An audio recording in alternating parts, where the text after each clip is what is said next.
ওর সাথে আমার মানে মাঝে মধ্যে কথা শুরু হয়। আচ্ছা, ঠিক আছে, ওই শুরুতে সুবাদে ওর সাথে আমার কথা হয়। হয়তো এক পর্যায়ে যখন 2-3 মাস কিংবা 4 মাস হলো ওর সাথে আমি কন্টিনিউ কথা বলি মাঝে মধ্যে, এবং কন্টিনিউ না, কথা বলতে বলতে এক সময় আমাকে অফার করলো যে আপনার সাথে আমার প্রায় 5 মাস হয়ে যায় কথা হইলো, তাই দুজনে একটা কাজ করি, একটা ফ্রেন্ডলি সম্পর্ক গড়ে নিই। তো আমি ভাবলাম যে ঠিক আছে, তুমি একটা মুসলমান মেয়ে আর আমি একটা হিন্দু ছেলে, তো বন্ধুত্ব হয়, এর বেশি কিন্তু হবে না। মানে আমার ভিতরে তখন ভয় ছিল, মানে ভয়টা কাজ করতেছিল যে ওর সাথে কি কথা বলবো কি না। মানে 4 মাস অলরেডি কথা বলে ফেলছি, এবং কয়দিন পর পর। জি। পরবর্তীতে আমি ওর কথায় মানে রাজি হয়ে গেলাম। আমার হচ্ছে ঠিক আছে, ফ্রেন্ডলি সম্পর্ক রাখা যায়। তো ফ্রেন্ডলি সম্পর্কটা ও আমাকে বললো যে ফ্রেন্ডলি সম্পর্কটা এরকম যে সুখে দুঃখে সবসময় পাশে থাকার মতো। আর তখনকার আমি সেই সময়টা ওর কথার অর্থগুলা আমি বুঝতে পারি নাই। ঠিক আছে, আমিও ওর কথায় মানে কথা শোনার জন্য পাগল হয়ে যেতাম ওর সাথে কথা বলার জন্য। যার ফলে আমি ওর সাথে সম্পর্ক মানে বন্ধুত্ব সম্পর্কটা করে নেই। ওকে, আপনি ততদিনে কি মেয়েটাকে দেখছেন? না, আমি দেখি নাই। তখনও দেখেন না, নাই? তখনও দেখি নাই। ওকে আপনাকে দেখছে? না, ওই আমাকে দেখে নাই। ওকে। তো সম্পর্কটা যখন করে নিছি, মানে বন্ধুত্ব সম্পর্ক নেওয়ার পরে প্রায় আরও 4 মাস চলে যায়। এই 4 মাসের মধ্যে ওই আমাকে বলতো, আমি যদি মানে লেট করে ফোন ধরতাম তো আমাকে অনেক শাসন করতো। বলতো যে কোথায় ছিলে, আমার ফোন ধরে না, অন্য কারো মেয়ের সাথে কথা বলো নাকি। ঠিক আছে, তাই আমি বললাম যে না, আমি আসলে কারোর সাথে কথা বলি না, কথা বলি তোমার সাথেই কথা বলি। ঠিক আছে, আমি কোনো মেয়েদের সাথে কথা বলি না। তো আমাকে বলতো যে তোমার ফোনটা যদি আমি কোনো আলাপে পাই কিংবা তোমাকে ওয়েটিংয়ে পাই তাহলে কিন্তু খবর আছে। তা আমি ওকে বলতাম যে খবর আছে মানে সেটা বুঝলাম না। তো আমাকে বলতো যে বুঝলা না মানে, তুমি বুঝো না, তুমি আমার একটা বেস্ট ফ্রেন্ড। ঠিক আছে, তুমি অন্য সাথে কথা বললে আমি সেটা মাইনে নিতে পারি না।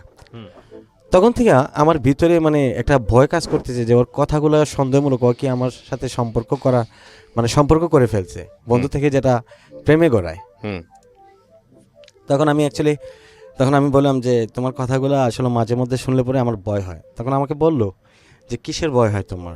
আমি যে বললাম যে ভয় হয় যে তুমি অনেক সময় আমাকে শাসন করো কিংবা রাগ করে অনেক সময় ফোন ধরো না, প্রায় একদিন চলে যায় কথা বলো না, আমি তোমাকে অনেক অনুরোধ করে আবার কথা বলাই। ঠিক আছে, আমিও কথা বলে না থাকতে পারি না। ঠিক আছে, তখন আমাকে বলে যে কিছু কথা বলা যায় না, বুঝে নিতে হয়।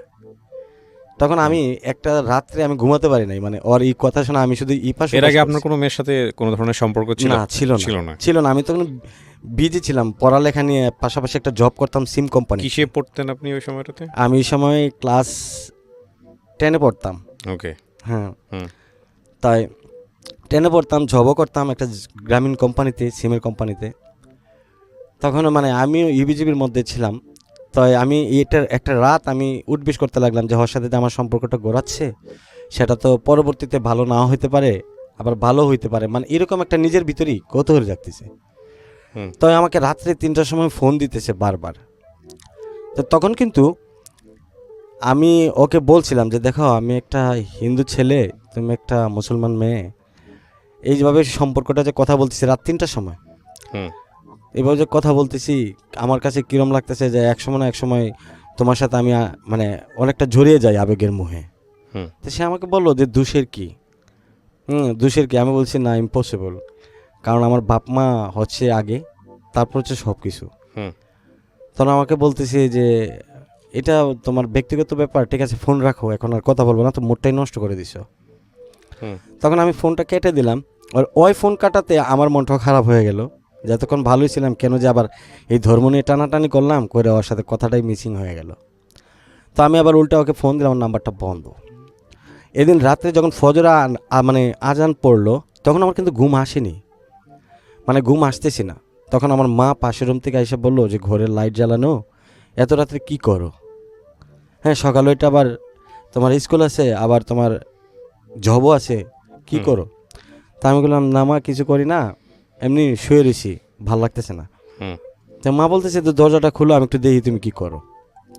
তো দরজা খুলে দিলাম, মা এসে দেখলো যে কানে হেডফোন লাগানো, এটা আমি খুলে নেই, ভুলবশত এটা রয়েই গেল।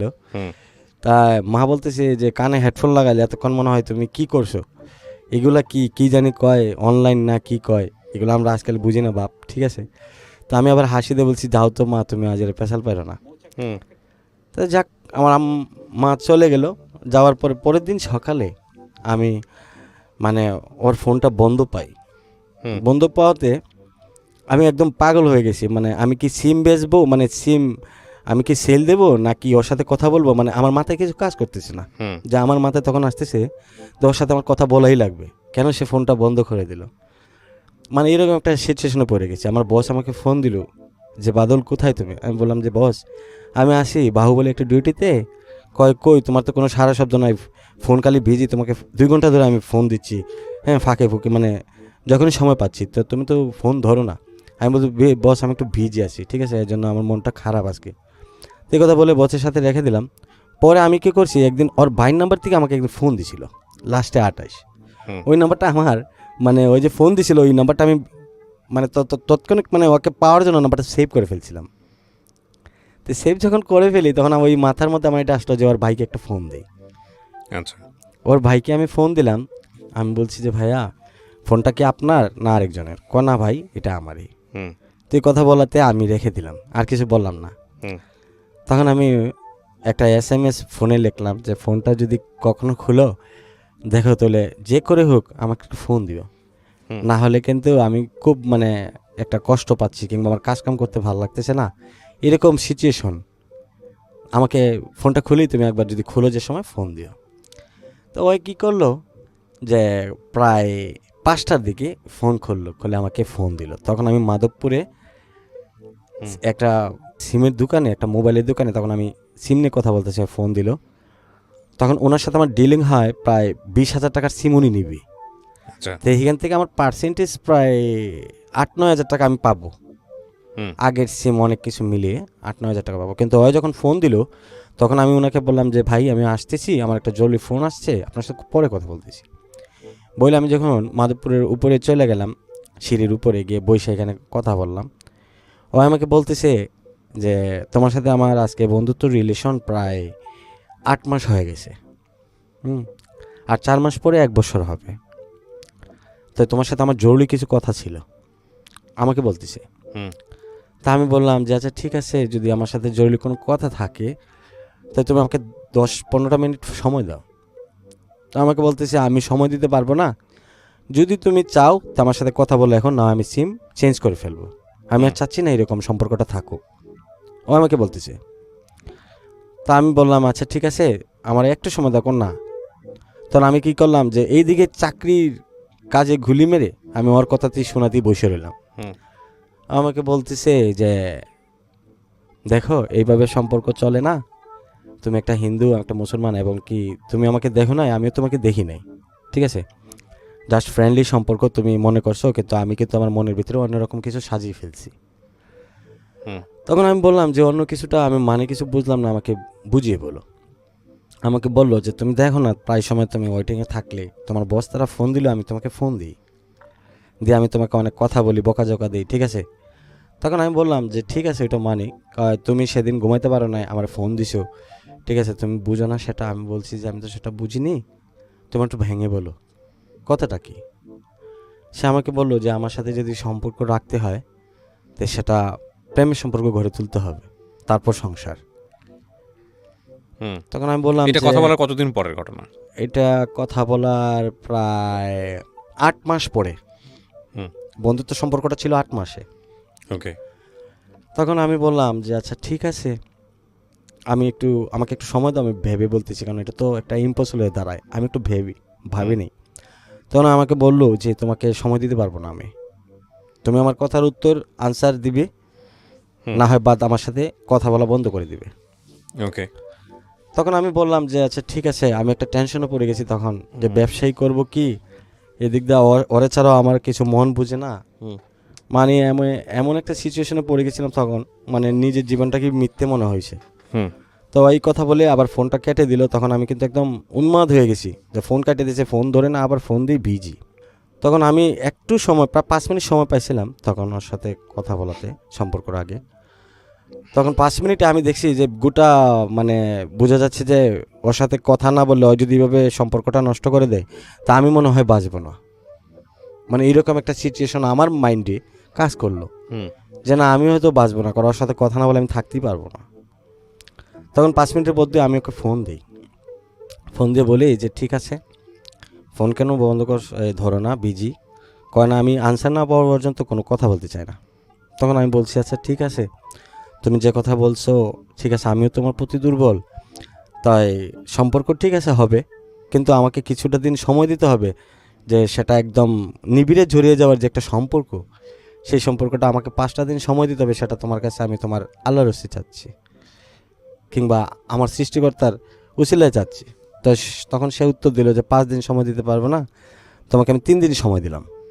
3 দিনের ভিতরে তুমি আমাকে জানাতে হবে তুমি আমাকে ভালোবাসো কি না, হুম কিংবা আমার সাথে সম্পর্ক জড়াবে কি না।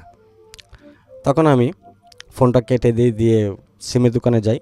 যাওয়ার পরে উনি বলতেছে, দাদা বলতেছে যে দাদা আপনার সিম লাগবে না, আমি যে টাকাটা দিয়ে সিম নিতে চাচ্ছিলাম এই টাকাটা দিয়ে আমি মোবাইল কিনে নিয়েছি, হুম ঠিক আছে, স্যামসং ফোন নিয়ে ফেলছি। তখন আমার তো এই দিক দিয়ে গেল, তখন উনি বললো যে ঠিক আছে আপনি এতক্ষণ কষ্ট করছেন, যখন 2,000 টাকা সিম আমাকে দিয়ে যান, ঠিক আছে। তখন কী করছি, আমি ওই চলে আসলাম, মনটাও খারাপ, এদিকে বসকে বলছি 20,000 টাকা সিম নেবে।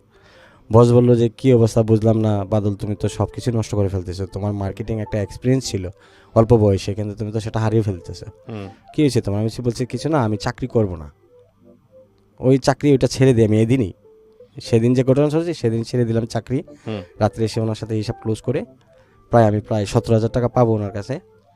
উনি আমাকে ওই টাকা দিল, দেওয়ার পরে 17,000 টাকা তখনকার 10-এ যখন পড়তাম তখন তো অনেক টাকা, হুম ঠিক আছে। তখন আমি আমার মার কাছে 10,000 টাকা রেখে দিলাম, আর 7,000 টাকা আমি আমার পকেটে রেখে দিলাম, বন্ধুবান্ধব নিয়ে আর ঘুরবো। তখন এই সময়ে রাত্রে ও আমাকে ফোন দিছে যে আমাকে কিছু টাকা দাও, হ্যাঁ আমি কিছু জিনিস কিনবো। তা আমি বললাম কিসের জিনিস? কনা ভাইকে বলছি, ভাই দেয় নাই, আমার আব্বু বাড়িতে নেই, হ্যাঁ উনি সিলেট গেছে। হুম আমি বলছি কত টাকা? আমাকে 5,000 টাকা দাও। আমি 5,000 টাকা, এত টাকাতে কী করবা? কয় দরকার আছে, আমি স্কুলে কিছু বেতন রয়ে গেছে আর কিছু জিনিস কিনবো, আমাদের এখানে আবার কালকে মেলা, এখন তুমি দিবে কিনা বলো, না দিলে না করো, আর দিলে দাও। তখন আমার পকেটে টাকা ছিল 7,000, আর আমি ওর জন্য পাগল, যেটাকে বলে যে নিজের ভিতরে পাগল। আমি কাউকে বুঝতে দিতাম না, বাসায়ও না, ওরও বেশি বুঝতে দিতাম না, কিন্তু আমি জানি যে আমি ওর প্রতি দুর্বল হয়ে গেছি। হুম আমি তখন 5,000 টাকা দিয়ে দিছি। দেওয়ার পরে আমাকে বলতেছে আচ্ছা ঠিক আছে 3 দিন পরে কিন্তু জানিয়ে দিও, আর টাকা দিছো তোমাকে অনেক ধন্যবাদ, ঠিক আছে আমি আবার টাকা রিটার্ন করে দেবো, টাকা আমি রাখবো না। হুম তখন আমি বলছি আচ্ছা ঠিক আছে, এই কথাতে রইলো। রোয়ার পরে তখন আমার মা, গর্ভধারিণীর মা, উনি তো সব কিছু বুঝেন সন্তানের, ওনার কাছে তো লুকানোর কিছু নেই। হুম তাই আমার মা আমাকে সেদিনই বলতেছে যে তুমি টাকা কত পাইছো? তোমার টাকা লাগবে না, তোমার বাবা যা টাকা রুজি করেছে তাতেই হয়ে যায়, তুমি তো পাশাপাশি একটু জব করো, তোমার একটা স্বাচ্ছন্দ্য বোধ আছে, হুম কি করছো? আমি বলছি 10,000 টাকা আপনাকে দিছি মা, আর 7,000 টাকা, 5,000 টাকা আমি একটু রেন্ট করে ফেলছিলাম টুকটাক, এগুলা কাপড় চোপড় ত্রিকোটার প্যান্ট নিয়ে 5,000 টাকা দোকান পাকিয়ে দিয়েছি। হুম আচ্ছা ঠিক আছে, তো বাবা ইদানিং তোমার চলাফেরাটা আমার কাছে ভালো লাগতেছে না। মা বলতেছে এটা? মা বলতেছে। আমি বললাম না যে কী করছি আমি, আমার নামে কোনো বিচার আইছে কিংবা আমি কোনো ঝগড়া করছি? কয় এইটাও না, কিন্তু তোমার চলাফেরাটা এখন ইদানিং কিরকম একটা হয়ে গেছে গা, প্রায় রাত্রে লাইট জ্বালানো থাকে গো। নোটিস করছে মা আর কি হ্যাঁ, বিষয়টা। হ্যাঁ বলছে যে রাত্রে অনেক তোমার আমি দেখি তুমি ঘরে জানি কি মিনমিনে আলাপ করো, আমি যখন বাথরুমে যাই তখনও কিন্তু তোমার ঘরের পাশ দিয়ে যাই, কিন্তু আমি প্রায় সময় দেখি, কিন্তু তোমাকে কিছু বলি না। তুমি দেখো তোমার জীবনটা এখনো কিছু না, ক্লাস 10-এ পড়ো, হুম সামনে মেট্রিক দিবে, তারপর কলেজে উঠবে, ঠিক আছে, এখনও বুঝো। আসলে কি বলবো, মানে মার এই কথাগুলা মানে এখন আমার মনে হয়, তখন আমি মাকে একটা জিনিস বলছিলাম যে মা আপনি শুধু আমাকে মিথ্যে সন্দেহ করেন, ঠিক আছে, যখন সময় আসবে আমি তখন বলবো। হুম আমি তখন মাকে এই কথা বলে ছাদের উপরে উঠে গেলাম। ছাদের উপরে উঠে তখন আসমান থেকে তাকিয়ে বলতেছি যে সৃষ্টিকর্তা আমি কি ভুল পথে পা দিতেছি না সঠিক পথে, সেটা আমি নিজেও জানি না, ঠিক আছে, কিন্তু আমি তো জানি আমি তো ভুল করতেছি, মার সাথে মিথ্যে কথা বলছি, ঠিক আছে, আর সব কিছু তো মাই আগে জানবে, এটাই স্বাভাবিক। আর আমার মা ছিল আমার বন্ধুর মতো, আর আমাকে বেশি আদর করতো, আমাদের 3 ভাইয়ের মধ্যে আমি বড়। আমি বললাম যে আচ্ছা ঠিক আছে, নিচে নামলাম, মাকে বললাম যে ঠিক আছে তুমি আমাকে নিয়ে টেনশন করো না, আমি এখন বেরোচ্ছি। প্রিয় শ্রোতা, আমরা এই জায়গাটায় ছোট্ট একটা বিরতি নেব এবং বিরতির পর আবারও ফিরে আসবো জীবন গল্পে। যাওয়ার আগে আপনাদেরকে বলতে চাই ঢাকা এফএম এর আরও একটি ইউটিউব চ্যানেল, যেখানে আপনারা জীবন গল্পগুলো দেখতে পারবেন। আমাদের এই চ্যানেলটি আপনারা সাবস্ক্রাইব করুন। আমাদের চ্যানেলটির ঠিকানা হচ্ছে www.youtube.com/ilovedhakafm ILOVE love DHAKAFM।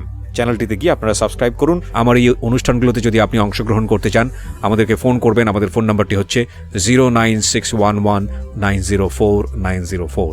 আমি আবারও বলছি 09611904904। ওকে, ছোট্ট একটা বিরতি। জীবন গল্প, জীবন গল্প, জীবন নাটকের চেয়েও নাটকীয়।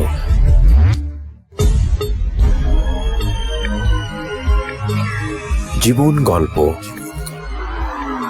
জীবন গল্প, জীবন নাটকের চেয়েও নাটকীয়। Welcome back once again. প্রিয় শ্রোতা, আপনারা শুনছেন জীবন গল্প।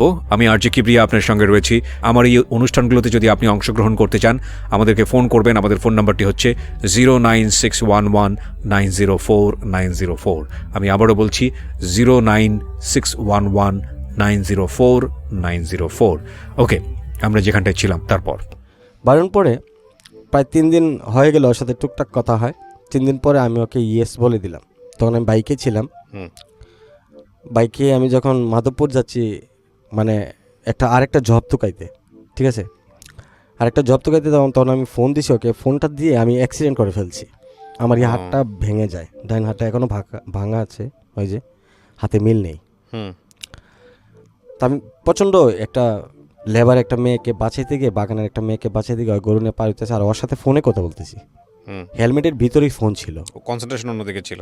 হ্যাঁ, তখন ওর সাথে কথা বলতেছি, আর আমি ফোনের মানে কথা ধ্যানে পড়ে গেছি, অ্যাক্সিডেন্ট করে ফেলি। আমার তখন সেন্সলেন্স, আধা ঘন্টার সেন্সলেন্স ছিল না মাথায়। আমি উঠে দেখি আমি কোথায় আছি কি না। পরে দেখি বাগানের এক মহিলারা আমাকে চটি দিয়ে বাইদে দিছে হাত বাইদে, হ্যাঁ হাত বাঁধছে, বাইদে আমাকে মানে পানি দিতেছে মাথায়। তখন হঠাৎ করে চেঞ্জ আসছে, জারি ওরে তো আমি ফোন দিছিলাম, ওই তো টেনশন করতেছে, ফোন তো মানে অনেকক্ষণ ধরে ফোন দিছে। আমি কি করছি, এই অবস্থায় ওরে ফোন দেওয়াতে শুরু করলাম। আবার ফোন দিয়ে বললাম আমি তো অ্যাক্সিডেন্ট করছি। ওই অ্যাক্সিডেন্টের কথা শুনে সে একই কান্না, মানে কান্না আর থামি না। ওই যে কান্না করতেছে, বাড়ির মহিলারা আমি শুনতেছি মোবাইলে, ওর বলতে তোর কী হয়েছে, তুই কেন কান্দাছি, মানে একদম উঠানে, গ্রামের বাড়িগুলো কিন্তু উঠান ছিল, উঠানে কান্না করতেছে একদম। ওর ভাবি তারা বলতেছে যে কী হয়েছে, কয় না আমি একটা ছেলেকে ভালোবাসি, ওই অ্যাক্সিডেন্ট করছে, মানে সবার সামনে বলে দিছি এই কথা। বলে দেওয়ার পরে আমি ফোন কাইটে দিছি। এই হাত ভাঙা নিয়ে আমি আবার আমার এলাকায় আসছি। আসার পরে আমাকে মা বললো যে কী করে অ্যাক্সিডেন্ট করলি। আমি বললাম যে এইরকম করে অ্যাক্সিডেন্ট হয়ে গেছে বাগানে একটা মেয়ে যাইতে গিয়ে। তখন ওই আবার আমাকে ফোন দিল, কান্না করে বললো যে তোমার কমছে কিনা। আমি তখন ছাদের উপরে গিয়ে ফোন রিসিভ করছি। আমি হ্যাঁ চটিতে বাই দিয়েছি, আমি ডাক্তার দেখেছি, 40 দিন একটু রেস্ট নিতে বলছে। 40 দিন কিছু করতে পারবো না। তা আমার ভাইয়ের একটা বাইক ছিল, আমার ছোট ভাই, ওর বাইকটা নিয়ে আমি চালাইতাম। আমার জবের একটা সাইকেল ছিল, এটাই দুইটাই। তখন আমি ওই সাইকেল দিয়ে আবার ওর সাথে কথা বলার জন্য, যে বাসায় কথা বলা যাইতেছে না, তখন আমি হাত ভাঙার মধ্যেই সাইকেল নিয়ে ওর সাথে চলে গেছি একটু দূরে কথা বলার জন্য। কথা বলার সুবাদে ওর ভাবি ফোনটা আমাকে ধরলো। ধরার পর বলতেছে যে ভাই তুমি কে, আমি চিনি না, তোমার নাম কি। আমি বললাম যে আমার নাম বাদল। কয় তুমি আমার মানে ননদকে কতদিন ধরে চিনো। আমি বললাম যে আপনার ননদকে আমি চিনি 1 বছর হয়, 8 মাস পেরিয়ে 1 বছর পা দিতেছি, 10 মাসের মতো।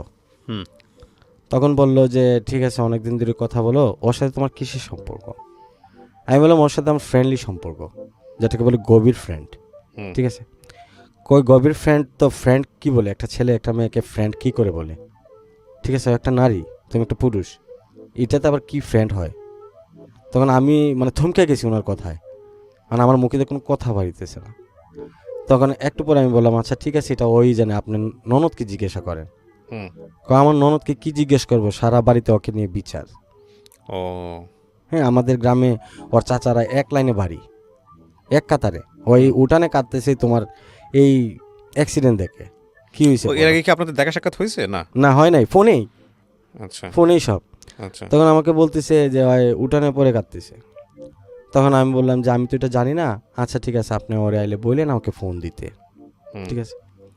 তারপর আমাকে ফোন দিল হয়, দেওয়ার পরে ওই আমার প্রতি খুব রাগ, কান্না করছে করে রাগ, তুমি কেন ভাবিকে বললা কোনো সম্পর্ক নাই, হ্যাঁ এই না আমি তোমাকে ভালোবাসি তুমি এটা বুঝো না, তুমি অ্যাক্সিডেন্ট করার পরে আমি কীভাবে কাঁদতেছি, এখন আমার বাড়িতে আমার উপরে বিচার, আমার উপরে বিচার, মানে আমি কেন একটা হিন্দু ছেলের সাথে সম্পর্ক করলাম।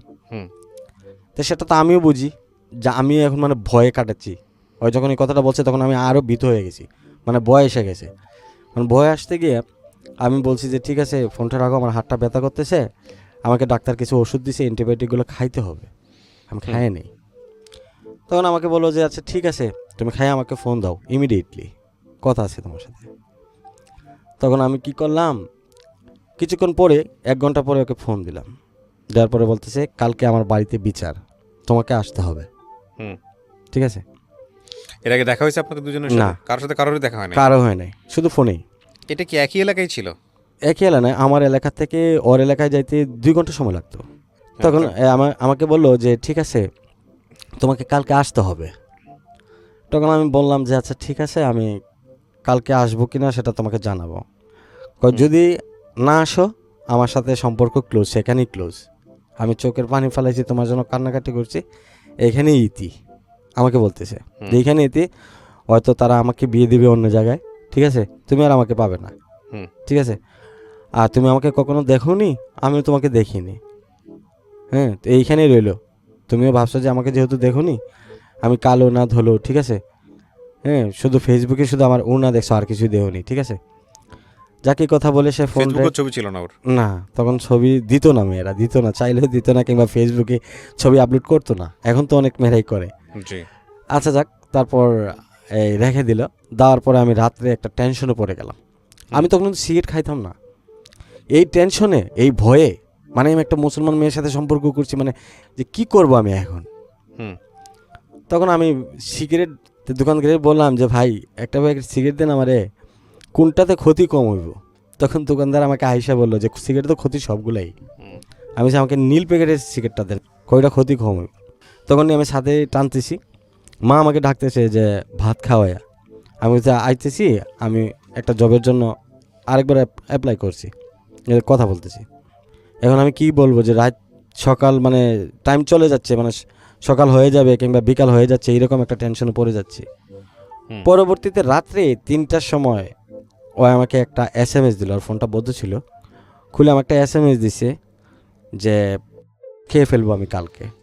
আমি বলি যে কি বলো, যে খেতে যে ওষুধগুলা দেয়, হ্যাঁ এইগুলা, তা আমরা তখন চিনতাম না, কি আমি চিনতাম না এগুলা, পরে বুঝলাম যে এটা একটা মানে পোকামাকড়ের জন্য একটা বিষ, ঠিক আছে।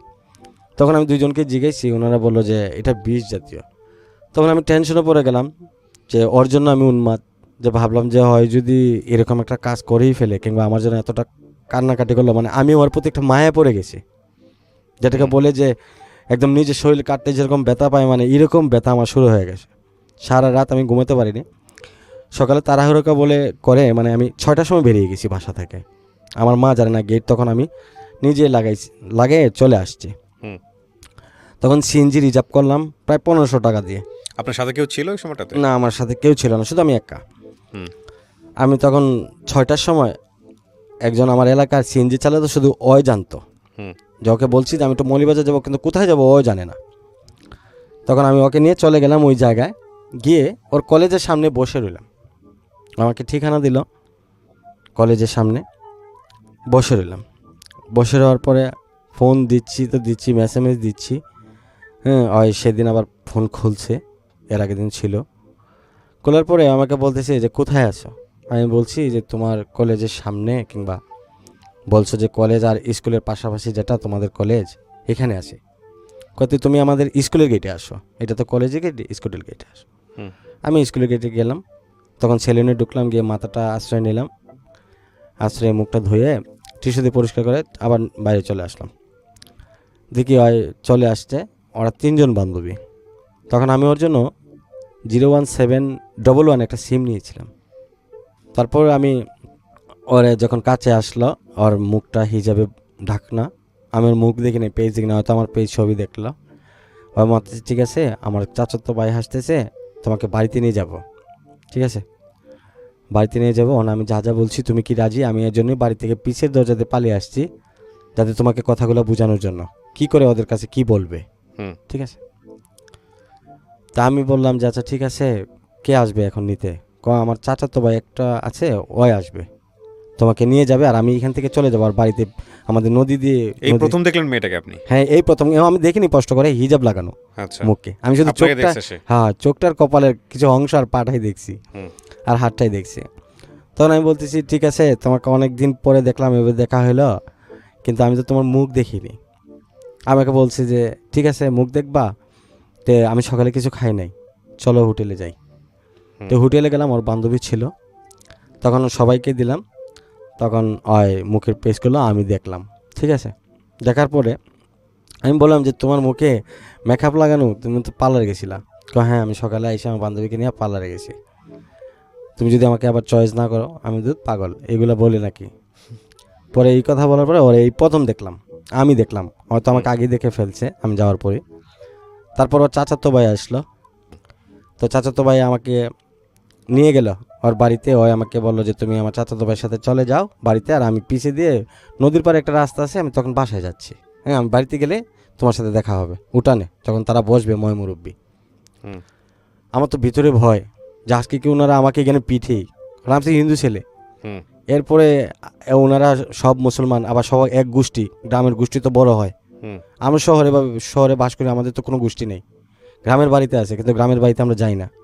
শহরে আমরা একদম আলাদা, আত্মীয়স্বজন যে থাকে অনেক দূরে দূরে শহরে। আমার ভিতরে খুব টেনশন, মানে আমার চোখে তো পানি আসবে বলে এরকম ভাব।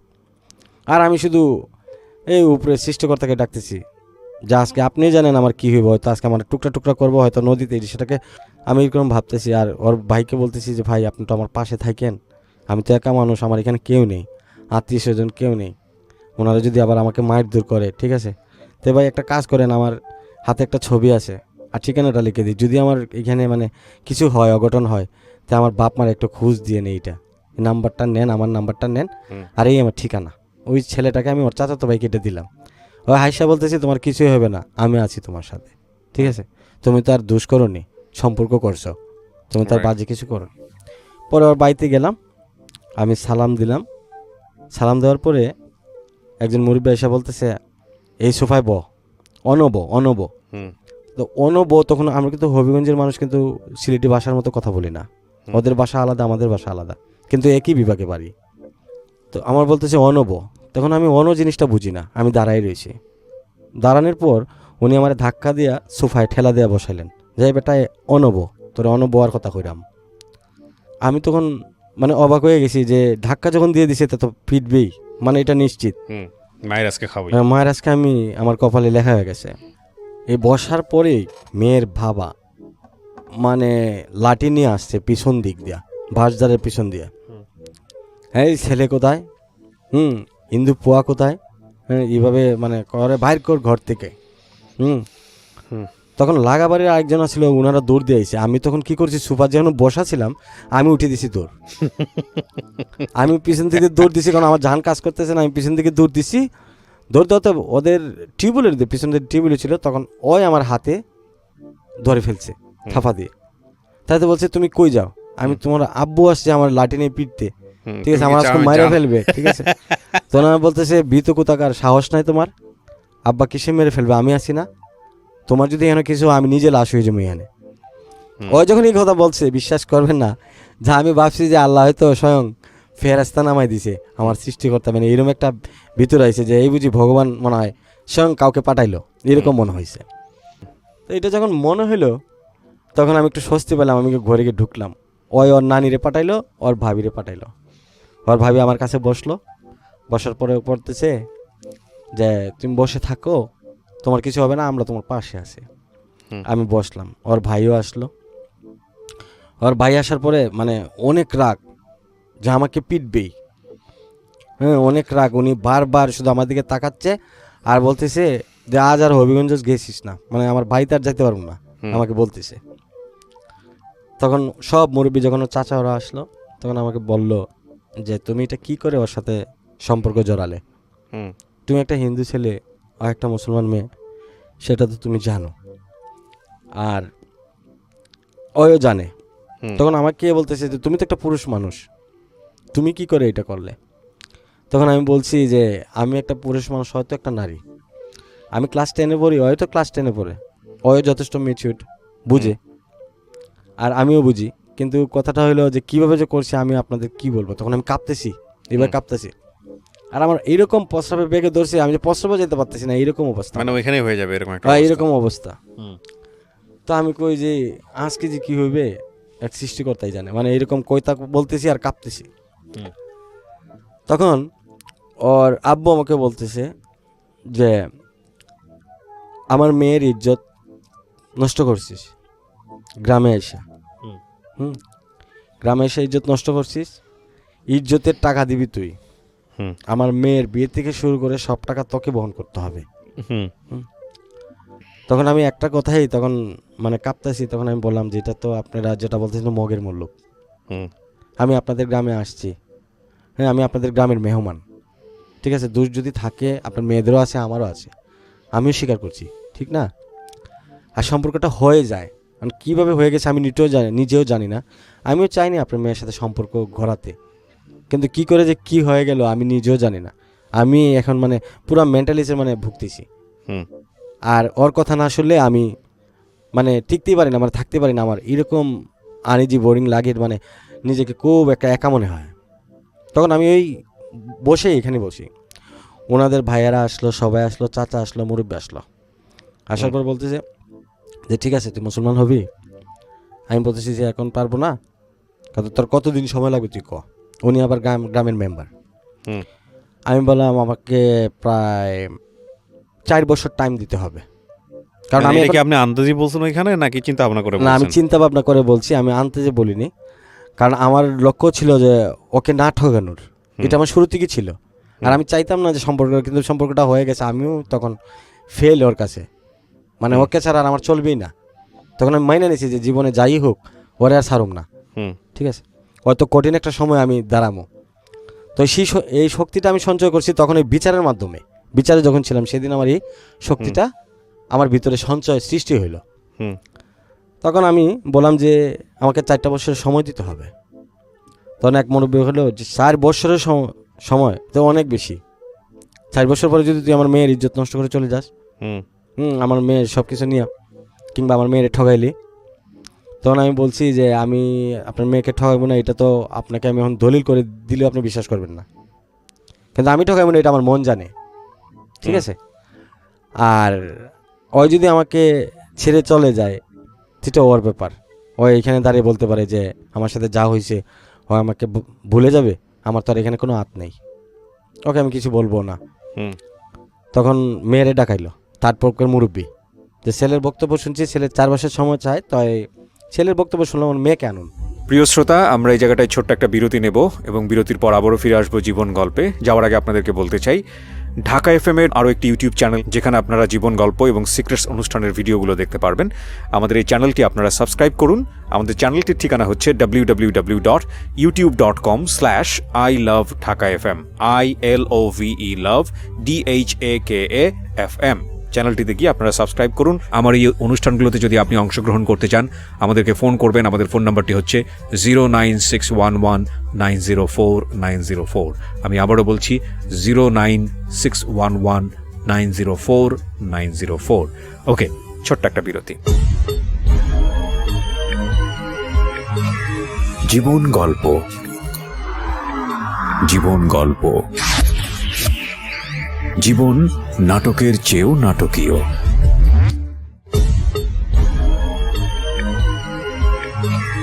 জীবন গল্প, জীবন গল্প। জীবন নাটকের চেয়েও নাটকীয়। Welcome back once again. প্রিয় শ্রোতা, আপনারা শুনছেন জীবন গল্প। আমি আরজে কিবরিয়া আপনার সঙ্গে রয়েছি। আমার এই অনুষ্ঠানগুলোতে যদি আপনি অংশগ্রহণ করতে চান, আমাদেরকে ফোন করবেন। আমাদের ফোন নাম্বারটি হচ্ছে 09611904904। আমি আবারও বলছি 09611904904। ওকে, আমরা যেখানটায় ছিলাম তারপর আমার মেয়েকে আনছে, আনার পরে বললো যে তুমি কি হিন্দু ছেলেটাকে চাও? তোর মেয়ে বলল যে হ্যাঁ আমি ওকে চাই। হুম। কয় তুমি ভাইবা বলো, এখানে তো তোমার বাপ চাচা দাঁড়ানো, ঠিক আছে? কয় না আমি মন থেকে বলতেছি আমি ওরই চাই, হুম। ঠিক আছে? আর ওই যদি 4 বছর কেন, ওই যদি আরও বলে আমি তারপর ওর অপেক্ষায় থাকবো, ঠিক আছে? তখন এই কথা যখন বললো তখন আমার ভিতরে আরেকটু শক্তি সঞ্চয়। হুম। তখন আমার ভিতরে আইলো যে এখন যদি সবাইকে হয়তো তখনও কি মেয়েটাকে আপনি দেখছেন? তখন তো দেখা সাক্ষাৎ, ওই যে কলেজে দেখা হইলো, তারপর বাড়িতে গেলাম। আচ্ছা, সেদিনই দেখা, দেখে ভালো লাগছে দেখে মেয়েটাকে? ভালো লাগছে, Okay. দেখে ভালো লাগছে। আর ওরও আমার ভালো লাগছে। তখন আমার চুলগুলো আরো লম্বা ছিল, আমি তখন মাথায় রবার দিয়ে চুল বাঁধতাম, হুম। অনেক লম্বা ছিল। আর যাক, ওরও ভালো লাগছে, আমার ভালো লাগছে। তখন ওই বললো যে এরকম কথা, তখন দেখি আমার একটা শক্তি সঞ্চয় হয়েছে এখান থেকে। তারপরে ওই মেয়ের মায় আমাকে ওনাদের ঘরে নিয়ে গেছে। হুম। একটু সময় ওনারা কিন্তু বিচারে বসা, হুম। নিয়ে গেছে। আমি একটা গ্লাস শুধু ওই ভাবিকে ঠাড় দিয়েছিলাম যে আমার গলা শুকিয়ে গেছে, আমাকে প্রস্রাব করতে হইব আর একটু পানি খাইতে হইব। পরে আমি প্রস্রাব করলাম ওর ঘরে গিয়ে, ওদের রুমে যার পরে করে পানি খায়া ওনারা ডাকতেছে, কয় ছেলে নিয়ে আসেন এখানে, বিচার কিন্তু শেষ হয় নাই। হুম। পরে আমি আইছি, আসার পরে আমার কইতেছে যে ঠিক আছে আমরা মাইনে নিলাম, 4 বছর তোমার দেওয়া হইলো, 4 বছর পরে কিন্তু তোমার আর সময় দেওয়া যাবে না। হুম। এখন থেকে মেয়ের ভরণ পোষণ তুমি চালাইবা। আমি তো ক্লাস 10-এই পড়ি তখন। মেয়ের ভরণ পোষণ তুমি চালাবা, আমরা কেউ টাকা দিব না। কয় হয় একটা মুসলমান মেয়ে হয়ে একটা মালওয়ান ছেলের সাথে সম্পর্ক, হুম। ঠিক আছে? আমরা এটা মানিয়ে নিতে পারতাম না। হুম। তাই যাক, তোমরা যখন কইছো আমরা চাচা আমরা মেয়ে, তখন আর তোমার হাতে তুলে দিতাম না, কোনো ভরসা নাই। হ্যাঁ, তোমার কাছে তুলে দিতাম, কিন্তু তোমার ভরণ পোষণ নেওয়া লাগবো। ওর কলেজের খরচ, ওর কাপড় চোপড়, ওর সাবান। আপনার ফ্যামিলি থেকে কেউ ছিল, অভিভাবক বলতে কেউ না ছিল? না না, আমার কোনো ফ্যামিলি নেই, কারণ আমি তো বয়ে গেছি। আপনার বাবা বেঁচে ছিল তখন? তখন বাবা ছিল, বাবা এখনো আছে। আচ্ছা, তো আপনার বাবা ছাড়াই আপনার পক্ষ থেকে শুধু আপনাকে নিয়ে এই ধরনের কথাবার্তা বলতেছে আমাকে ওনারা? নিয়ে এই কথা বলতেছে। হুম। তখন একজন বলতেছে যে ওনারই পাশের ওর চাচাতো ভাই ওই বলতেছে যে আপনারা ছেলের বক্তব্য নিতেছেন, ছেলের গার্জেনকে ডাকান, হুম। ঠিক আছে? তখন মুরব্বী বললো যে ছেলের গার্জেন যদি এখন ডাকাই তো ছেলেরও টুমাইব, ঠিক আছে? ওই ছেলেও লাপাত্তা হইব, ঠিক আছে? তখন এই কথা করার পরে এই চ্যাপ্টার ক্লোজ। আর ফ্যামিলিটা ছিল একটু দুর্বল, আচ্ছা আচ্ছা। ঠিক আছে? একটু দুর্বল ছিল। তখন ওনারা মাইনে নিল যে আমাকে বললো যে তুই মেয়েকে চালাইবি, ওর লেখাপড়ার খরচ আর কাপড় চোপড় সাবান তেল সব, আর ভাত খাওয়ার যে মাছ আমরা মাংস দেখার জায়গা এগুলা আমরা খাওয়াইবো, তোর কিন্তু এই খরচটা নিতে হইব। তুই মেয়ের এখন আমরা এই মেয়ের এইগুলা দিব না, আর নইলে মেয়ের আমরা মায়ের দূর করুম, নাহলে জেসানো বিয়ে দিয়ে দিব। এই ভয়ে আমি কি বলছি তখন বিচারে বলছি আচ্ছা ঠিক আছে আমি লেখাপড়ার খরচ আর সাবান তেল সব আমি দিব। আমি ওইখানে তখন রাজি হয়ে যাই, এই সবার মধ্যে সবার মধ্যে আমি রাজি হয়ে যাই। এটা অদ্ভুত বিচার হলো না এটা? আমি বুঝলাম হ্যাঁ, না। অদ্ভুত, আরো অদ্ভুত হচ্ছে। তো একজন বলতেছে যে একটা কাগজের টুকরা আনো, এই মোড়ের কাছ থেকে একটা ওর কাছ থেকে লিখিত রাখি, ওই যে এগুলা দিবে, ঠিক আছে? কি হাস্যকর! হ্যাঁ, তো ওনারা আনলো। এটা তো কাগজ করলে ওনাদেরই বিপদ হবে আরো, আইনের জায়গা থেকে। আচ্ছা যাক, আমি বুঝে তো নাই এটা হয়তো, আসলে হ্যাঁ। এই সময় নেইনি, পাগল ছিলাম হুম। ওর জন্য। ওনারা কাগজ আনলো, বললো যে একটা ছবি দাও। আমি বলছি আমি ছবি নেই আমার কাছে। তো একজন বলতেছে একটা ছবি তুলে নাও। আর বলছে না ছবি লাগবে না, হয় সই দেখ। এটা ওদের চালাকি ছিল, আমি বুঝতে জাস্ট পারিনি। আপনাকে ভয় দেখানোর জন্য করছে। হ্যাঁ। যাক, আমার হাতে লেখানো আমার দস্তখত নিল সাদা স্টাম্পে কাগজে। নেওয়ার পরে আমার বাবা আমার মার সব কিছু নিল, মানে আমার ভিতরে একটা ভয় সৃষ্টি করে দিল যে আমি একটা দায়বদ্ধ হয়ে গেলাম। তখন আমি এখানে কথা দিয়ে তখন আমাকে ওনারা খুব আপ্যায়ন করলো। বিচার তখন শেষ, আমি যখন সই দেওয়ার পরে হুম। তখন ওর বাপও ওর আব্বাকে দেখি যে নাই, ওর আম্মা ঘরে। ওর নানি আমাকে বলল যে আসো এই দিকটা। গেলাম, ওনারা আমার খাওয়াইলো। তখন বললো যে গরুর মাংস খাইতে। আমি তো মানে কাঁপতেছি, না খাইলে আবার না খাইলে আবার কোনটা করে, ঠিক আছে? আমি মানে এইরকম একটা সিচুয়েশনে ছিলাম। আমাকে বলতে গরুর মাংস, কিন্তু আমি গরুর মাংস কোনো সময় খাই নাই। হুম। এখন আমি কই হাই রে, এই কি সম্পর্ক আমি জড়াইলাম, এখন আমার গরুর মাংস খাইতে হবে। গরুর মাংস যদি না খাইতে আমার সম্পর্ক থাকবে না, ঠিক আছে? ও আবার কষ্ট পাইবে, তো ওরা আবার কইব যে কি পোলার সাথে সম্পর্ক করছিস, ও হয়তো গরুর মাংস খায় না, তো 2 দিন পরে মুসলমান হইব কই থেকে। এরকম একটা টেনশনে আমি পড়ে গেছি। তখন আমি গরুর মাংস এনে দিই, এই বড় বড় টুকরা, এটার দিকে চাইয়ে আমার দেখি দম আটকে যেতেছে, কারণ যেটা খাই না এটা তো আনিজি লাগবেই। তা আমি ওকে বলতেছি যে আমি এটা কি করে খাবো, কয়ে খাও সমস্যা নেই, একটু একটু করে খাও। তা ও এবার আসছে পাকা নিয়ে, তখন কিন্তু কেউ নেই, একমাত্র নানি বসা হুম। আর ভাবি বসা। হ্যাঁ মানে জামাই আদর যেভাবে করে না, হুম। এরকম ভাবে আমাকে ঘরে বসাইছে। তাই আমার সাথে যার সাথে সম্পর্ক হয় হাত পাকা দিয়ে পাইল দিচ্ছে, হুম। আর আমাকে বলতেছে আস্তে আস্তে ছোট ছোট টুকরা করে খাও, অল্প করে খাও, ভালো লাগবে দেখবা, ঠিক আছে। তা আমি একটু করে নিচে দিকে গন্ধ করে, মানে কিরকম একটা ঘ্রাণ করে ঘাসের না কি, মানে আমার ভিতর থেকে যেমন সব আসতেছে বলে এরকম অবস্থা। হুম। তখন এক টুকরা মুখে দিতেই আমার বমি হয়ে পড়ছে। বমি আসছে যখন, খুব স্বাভাবিক অভ্যাস নাই। হ্যাঁ হ্যাঁ, তখন আমার বমি আসছে যখন, তখন মানে আমার চোখে তো পানি চলে আসছে বমি করাতে, আর কীরকম লাগতেছে। তখন আমি বললাম যে আমার জন্য একটু টক দাও, একটু লেবুর টুকরা হলে হবে, ঠিক আছে। তো লেবুর টুকরা আনলো, পরে যাকে আমি বলছি যে আর খাবো না, এনাফ নাও। তাই আমাকে ওই বলতেছে যে তুমি খাইতে পারলে না, তুমি বমি করছো, আমার নানিরা বলবে যে তুমি গরুর মাংস খাও না। আমি তো অবশ্যই, আমি গরুর মাংস খাবো কি করে, তোমার সাথে সম্পর্ক হয়েছে আমি কোনো কারণ তোমাদের দেখি নাই, হুম। আজকে দেখলাম, আজকেই সব কিছু, আজকেই গরুর মাংস, হ্যাঁ সবগুলি আনছো, এটা কি কোনো প্রেমের পরীক্ষা হইলো নাকি, এরপরে সই রাখছো, সব কিছু দেওয়া লাগবো, কয় তুমি কি পারবে না আমার জন্য কষ্ট করতে। আমি অবশ্যই, মানে ওই যখন আমাকে চোখের পানি আসবে আসবে বলে এরকম করে কথা বলে, আমি তখন অচিরেই বলে যে হয় দেশটাই তোমার, এই পৃথিবীটাই তোমার, আমি পারো, মানে এরকম সিচুয়েশন আর কি। ওকে। তখন আমি কি করছি, বললাম যে আচ্ছা ঠিক আছে আজকে হয়তো আমাকে বিদায় দাও। তখন আমার মানি ব্যাগে ছিল 1,000 টাকা, আমি ওকে 500 টাকা দিছি, দিয়ে বলছি যে কালকে যদি স্কুলে যাও খরচ করে হাতে রেখো, একটু একটু করে খরচ করো, ঠিক আছে, বেশি খরচ করে না আবার। তা আমি সেই সময় থেকেই ওই যে টাকা চাইছিল, এরপর থেকে আমি ওরা দেওয়া শুরু করি, বুঝছেন, এটা আমারই ব্যর্থতা, এর জন্য আমি দায়ী। টাকা দিলাম 500, দেওয়ার পর আমি বলছি যে একটু একটু করে খরচ করবা, আর যখন তোমার যেটা ভালো লাগে এটাই না খাইবা, দুধ খাইবা, শরীর ভালো থাকবো, স্বাস্থ্য থাকবো, আর মুরগের না খাইবা। আমি মাংস খুব পছন্দ করতো, গরুর মাংস, আমি মাংস আনবা, এসব মাংস কেজি 200 টাকা 250 টাকা ছিল। এরকম করে টাকা দিয়ে আমি বাড়ির রাস্তা দিয়ে আসতেছি, ওর ভাই আমাকে বাজারের সামনে পাইছে, পাইয়া বলতেছে যে তোরে কি কইমু, তোর ভাগ্যটা অনেক ভালো, আমার মাথায় হাত দিয়ে বলতেছে যে তোর ভাগ্যটা অনেক ভালো, কিন্তু একটা দিন তোরে ভাটে পাইলে তুই বুঝবি আমি কি জিনিস, ঠিক আছে। তখন আমি আর কিছু খুব বলি নাই, আমি কাঁপতে কাঁপতে আমার কক্ষে লাগছে যে এখানে জায়গা আমি স্থান ছাইরে দিই। তখন আমার এক ভাই ছিল, বড় ভাই, ওনার ফোন দিছি, ভাই আপনি কই, আমি শ্রীমঙ্গলে। আমি কই তুই, আমি ওখানে আর ফোন দিয়ে বলছি না যে আমি ওইখানে ছিলাম, মৌলিবাজারে ছিলাম। আমি ওনাকে না বলে না আমি এমনি ফোন দিছি, কারণ ওই যদি আবার বলে দেয় যে হয় মৌলিবাজারে, তখন আমার বাসায় খবরটা যাবে, তখন আমি আবার আরেক বিপদে পড়ে যাব। তখন আমি এখান থেকে চলে আসি। তারপর ওর সাথে যখন আমার সম্পর্ক একটা তৈরি হয়ে গেল, ও আমাকে মাঝে মধ্যে বলতো যে তুমি মুসলমান হয়ে যাও, মুসলমান হয়ে যাও, হইলে আমি আসতেছি। এরকম করে আমি নিজে দোকান দিলাম, আমার দোকান বড় দোকান দিয়েছিলাম, আমি ডিলারের ব্যবসা করতাম মোবাইলের। তখন মোটরোলা একটা ফোন ছিল প্লাস্টিকের ছোট, এটাকে আমরা কার্টো সেট বলতাম, কালো করে। আপনি সেটা ব্যবহার করছেন কিনা আমি জানি না, বাংলাদেশের সবাই মানুষ ব্যবহার করছে। তখন বাটমের নীল বাটম জ্বলতো।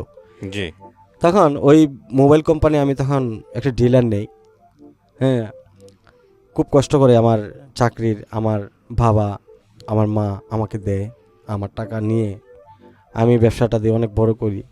বড় করার পরে এটা আসলে ওর ফ্যামিলির চোখে পড়ে যায়, ওর চোখে পড়ে যায়। তখন ওর সাথে আমার মানে প্রায়ই আমি সপ্তাহে 3 দিন দেখা করতাম, শুধু সিএনজি লাইটেস কার এগুলা নিয়ে ওর কাছে আমি যাইতাম, ওরে খরচপাতি দিতাম, টাকা পয়সা দিতাম, তেল সাবান থেকে শুরু করে। এইভাবে চলতে লাগলো বছরের পর বছর, মানে এইভাবে আশা শুধু সে বসবে আর আমি ওকে আনবো। আর আমার ভিতরে একটা বই ছিল যে আমার মা তো এখনো জীবিত। পরবর্তীতে একদিন আমার মা, হ্যাঁ বুঝিনি, বাবাকে ভয় করতেন না? বাবার সাথে তো তখন কথাই হতো না, বাবা তো কোর্টের কাজে ব্যস্ত, উনি তো ছিল জজ কোর্টে সিভিল সার্জনের জব করে, আচ্ছা ঠিক আছে, উনি তো ব্যস্ত, উনি সকালে যাইতো বিকালে আসতো, এর মধ্যে বাবার সাথে তেমন একটা দেখা হইতো না, মাঝে মধ্যে একটু দেখা হইলে। আর মা তো বেশি ভালোবাসতো, বাপরে কিছু বলতো না এরকম। তো একদিন মার কাছে ধরা খেয়ে গেছি, মায় মানিব্যাগে ছবি পাইলো, পাইয়া ঘরে আবার একটা নামাজ শিখার বইও পাইয়া গেল। তখন আমার মার ভিতরে মানে প্রচণ্ড রাগ। সেদিন আমাকে বলতেছে যে একটু তাড়াতাড়ি বাসায় এসো, দরকার আছে, আলাপ আছে। তখন থেকে আমার ঘন্টা বাজে গেছে 12টা রাস্তায়।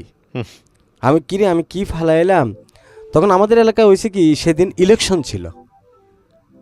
হ্যাঁ, আমাদের এলাকায় ইলেকশন ছিল। তখন চেয়ারম্যান ছিল আলহাজিকে ঘোষ ভাই। তো সেদিন ভোট কেন্দ্রে যাওয়ার সময় হঠাৎ আমার এই কথা বলতেছে। তখন আমার মনে হয়েছে যে আমি আমার মোবাইলের মেমোরিটা আর ওই যে এই বইটা, আর আমি এটা মানে সামনে মানে খুলে ওর কথা মতো মানে বলতাম। তখন তো আমি পুরোপুরি পারতাম না, তখন বই থেকে বলতাম। ঠিক আছে, একটু একটু করে এইভাবে চর্চা করলে শিখে যাইবা, এরকম। প্রিয় শ্রোতা, আমরা এই জায়গাটায় ছোট্ট একটা বিরতি নেব এবং বিরতির পর আবারও ফিরে আসবো জীবন গল্পে। যাওয়ার আগে আপনাদেরকে বলতে চাই, ঢাকা এফএম এর আরও একটি ইউটিউব চ্যানেল যেখানে আপনারা জীবন গল্প এবং সিক্রেটস অনুষ্ঠানের ভিডিওগুলো দেখতে পারবেন। আমাদের এই চ্যানেলটি আপনারা সাবস্ক্রাইব করুন। আমাদের চ্যানেলটির ঠিকানা হচ্ছে www.youtube.com/ilovedhakafm ILOVE love DHAKAFM। চ্যানেলটিতে গিয়ে আপনারা সাবস্ক্রাইব করুন। আমার এই অনুষ্ঠানগুলোতে যদি আপনি অংশগ্রহণ করতে চান, আমাদেরকে ফোন করবেন। আমাদের ফোন নাম্বারটি হচ্ছে 09611904904। আমি আবারও বলছি 09611904904। ওকে, ছোট্ট একটা বিরতি। জীবন গল্প, জীবন গল্প। জীবন নাটকের চেয়েও নাটকীয়।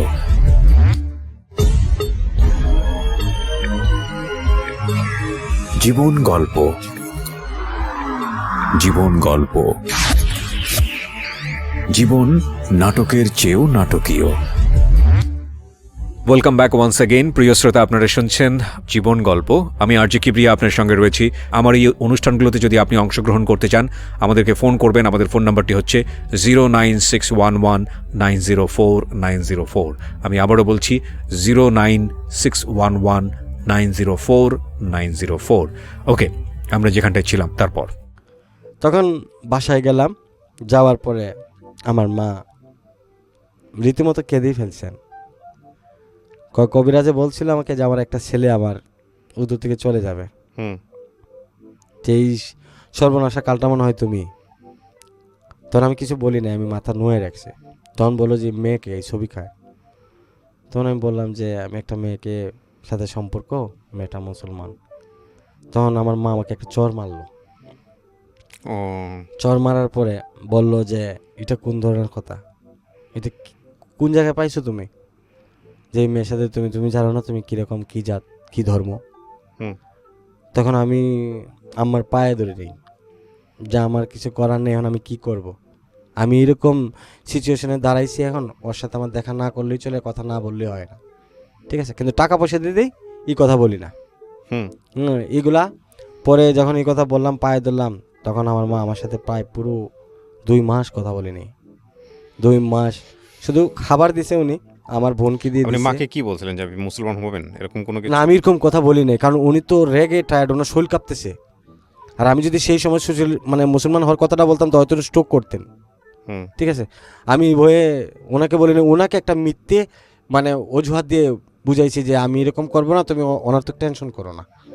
কারণ কোনো সন্তানই চায় না যে মার অমঙ্গল, কিংবা কোনো মাই চায় না ছেলের অমঙ্গল। সেজন্য ওটা বুঝিয়ে দিয়ে আমি বাইর হয়ে গেলাম। বাইর হওয়ার পরে আমি ওকে বললাম যে আজকে যে পরিস্থিতিতে দাঁড়াইছি, তোমার সাথে সম্পর্ক প্রায় আমার অনেক দিন, প্রায় 6 বছর তখন হয়ে যায়। ওর সাথে সম্পর্ক আমার টোটাল 1 যুগ, 12 বছর। বললাম যে অনেক দিন হয়ে যায়, আমার কথা হচ্ছে যে আমরা লুকিয়ে বিয়ে করে ফেলি। ঠিক আছে, এটা তোমার আর আমার ভিতরে জানা থাক। ঠিক আছে, ও আমাকে বললো কি যে ঠিক আছে লুকিয়ে বিয়ে করবে, আচ্ছা আসো, কোনো কাগজপত্রে নয়, মাজারে গিয়ে বিয়ে করবে। আর আমি একটু ছোটো থেকে কি বলবো, হিন্দু ঘরে জন্ম, কিন্তু ছোটো থেকে আমি একটু মাজারের প্রতি দুর্বল ছিলাম। আমার ফ্রেন্ড সার্কেল ছিল সবাই মুসলমান, আমার কোনো হিন্দু ফ্রেন্ড সার্কেল খুবই কম ছিল, বন্ধুবান্ধব সব মুসলমানই ছিল। তো আমার শৈশবটাই কাটছে এইরকম।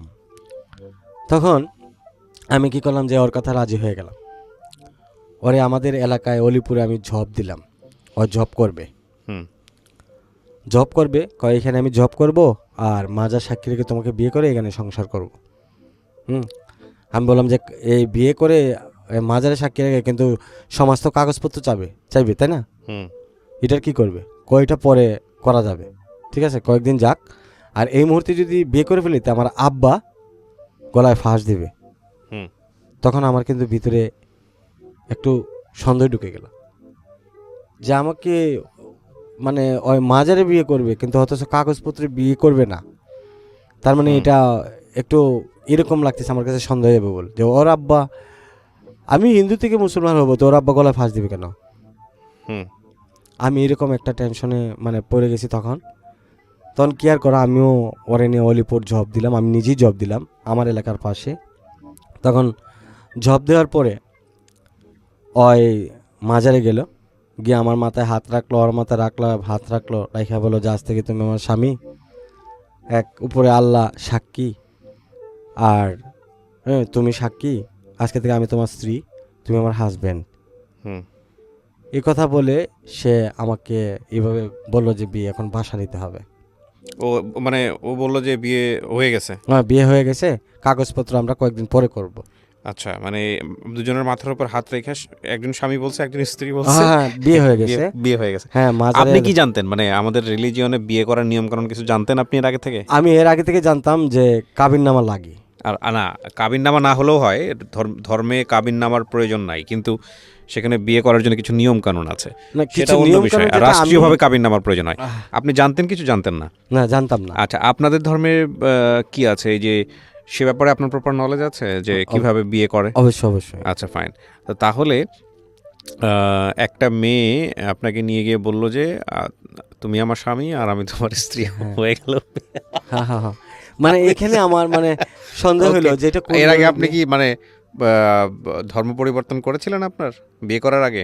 বিয়ে করার আগে? হ্যাঁ হ্যাঁ কিভাবে করেছেন? আমি বলি, ওই যখন বললো যে আমি স্ত্রী তুমি স্বামী বললো, হুম বলার কিন্তু কিছুদিন পরে প্রায় আমি একটা বাসা নিলাম।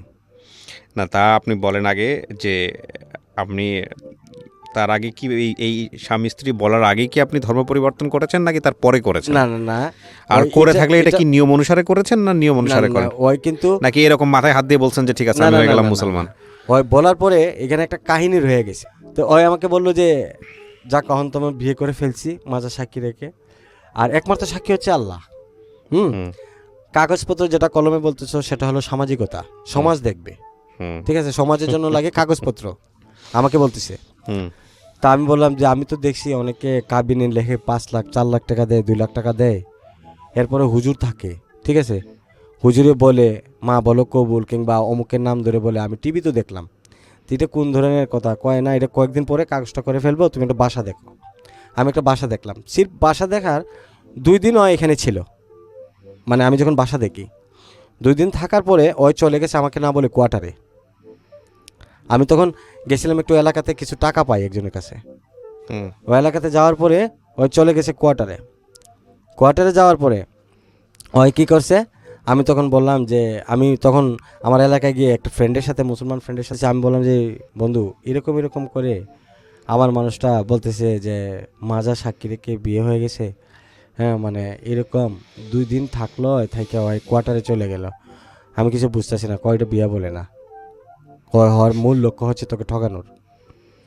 আচ্ছা যাক, তখনও আমি মানে ওর প্রতি বহাল ছিলাম, ভালোবাসার যে একটা অন্ধবিশ্বাস ছিল ওর প্রতি, আমি এটা বহাল ছিলাম, যে বলছিলাম যে না আমি যে মানুষটাকে খাওয়াইলাম পড়াইলাম লেখাপড়া করাইলাম, ওই মানুষটা কোনোদিন আমারে ছাইরা যাবে না।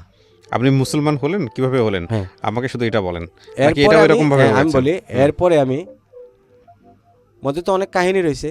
তো আমি একদিন কি করছি, ওরে বলছি যে ঠিক আছে আমি অমুক দিন আমি শুনছি আমি কোর্টের মাধ্যমে ইসলাম ধর্ম গ্রহণ করব, হুম ঠিক আছে, এফিডেভিট করে আমি মুসলমান হব। তখন ও আমাকে বলল যে ঠিক আছে যাও, যদি তুমি এফিডেভিট করে হও তাহলে আর চাকরি করুম না, পরশুদিন থেকেই আমার আব্বা মরুক আর যাই হোক তোমার নিয়ে সংসার করবো আমরা সিলেটে বাসা নেব। হুম আমি গেলাম, ওর কথা মতো করলাম। এফিডেভিট করেই করছেন? হ্যাঁ এফিডেভিট করছি, সেটা এখনো বর্তমানে ঢাকায় আছে এফিডেভিটটা। হুম আমি কিছুদিন আগে ঢাকায় ছিলাম, খুব একটা মানে জীবনের সাথে যুদ্ধ করতে করতে পরবর্তীতে আমার ঢাকায় এসে জব করতে হয়েছে, একটা ছোট্টখাটো জব। তাই আমি কি করলাম, ওই হয়ে গেলাম। তারপর একজন হুজুরে নিয়ে আমি যেটা করণীয় সেটা আমি আমার বিবেক থেকে আমি করছি। বিয়ে করছেন ওকে? হুজুরকে না নিয়ে না, করছেন? মানে আমি যে হইলাম। ও আচ্ছা, আপনি যেভাবে প্রপারলি হওয়ার কথা হুজুরের মাধ্যমেই হয়েছে। হ্যাঁ। আপনার মা এটা জানলো কবে?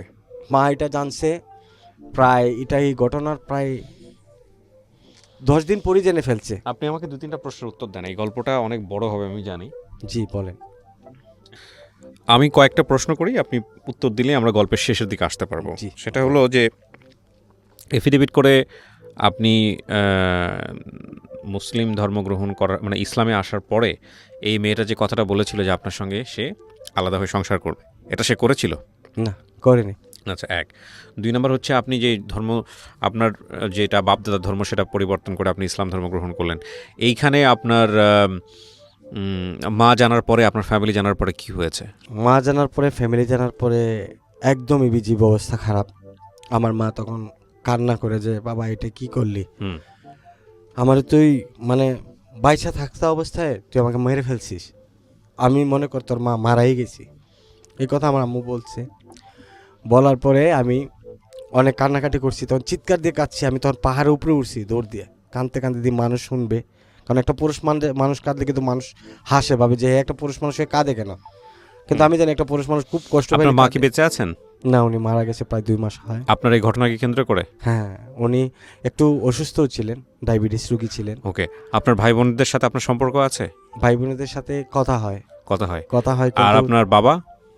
বাবার সাথে কম। আপনি এফিডেভিট করেছেন কত সালে? প্রায় 2.5 বছর হবে। 2.5 বছর। এরপর আপনি কি আবার পূর্বের ধর্মে ফিরে গেছেন? না, ফিরে আমি যান। এমনি রয়েছি, জীবনটা তো শেষ। মানে আপনি কোনো ধর্মকর্মই করেন না, না হিন্দু না মুসলিম, দুটোর একটাও করেন না? আমি একটা করি, মাঝে মধ্যে সৃষ্টিকর্তার ডাকি সেজদা দেই।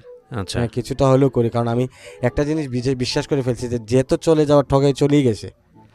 চলে গেছে মানে হচ্ছে ও কবে চলে গেছে? ওই চলে গেছে প্রায় 3 বছর হয়। 3 বছর হয়ে গেছে। সে চলে গেছে, কিন্তু এইভাবে চলে না। তাহলে ওই আস্তে আস্তে আমার নাম্বারটাকে ব্যাকলিস্টে ফেলে দিছে।